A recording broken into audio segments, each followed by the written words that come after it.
Welcome back to Real Time Workflows. This weekend I spent some time making a sequence in PREVIS for my upcoming WW1 film. And I recorded me doing it, and I'm going to show you here as a time lapse so you can kind of see how I apply all the things that I've been talking about recently. We're going to cover all of them, and but first things first, here's the little sequence.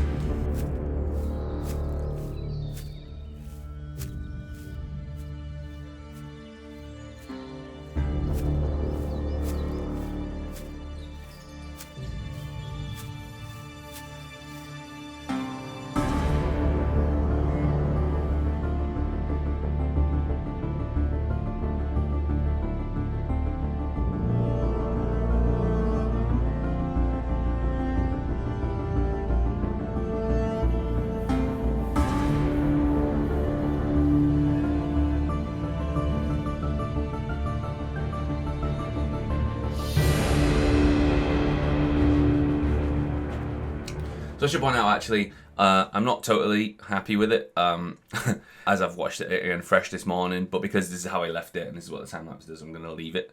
But I think that there should be a shot on it. So we're on his face, and we're behind him, and he looks at this guy, and we're back to, there should be a shot on his face here that's missing. But other than that, I'm just going to demonstrate what the level is that I'm working in and why I'm doing it, okay? Because there's a specific reason why this has been prevised. So again, I've got my real world and story world switches. So Forest Edge is my story world, okay. And the thing that I'm concerned with is this scan that I made the other day when we were on the recce. I didn't scan this bit before. This is where it fits into the real world. That's the entrance to the German trench. And if I turn off my story world and turn on my real world, we'll see actually what this looks like. So here's my German trench entrance, and here's my little campsite. And the reason that I'm doing this is I want to play this entrance as the entrance to the British trench, which is way over there. I just prefer this one more.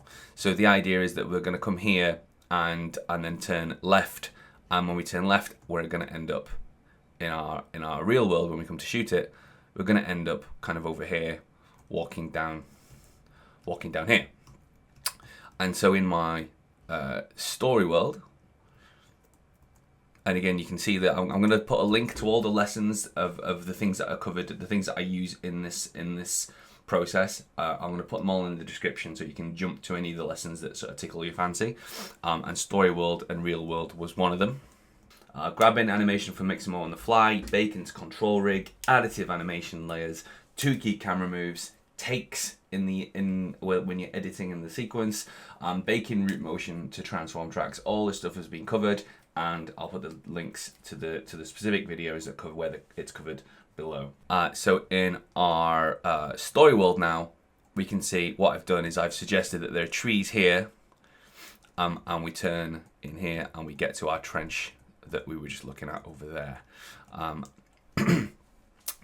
And the more important bit is that I need to get this battlefield in, the reveal of the battlefield, which, as we know, is not gonna really be there. So the other thing I've put in is I've put some blues in, which is gonna denote roughly where I'm gonna put my blue screens, or behind which is gonna be CGI, comp, VFX, whatever. So that's the reason for making the sequence. There's also this bit would be a separate environment.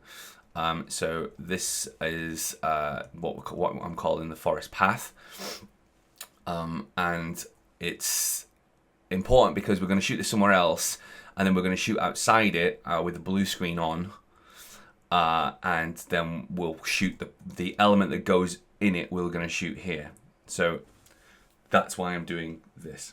Okay, so with that said, I will let you watch the time lapse, and then at the end of the time lapse, there's going to be, I'll play the sequence again so you can kind of see how it came together.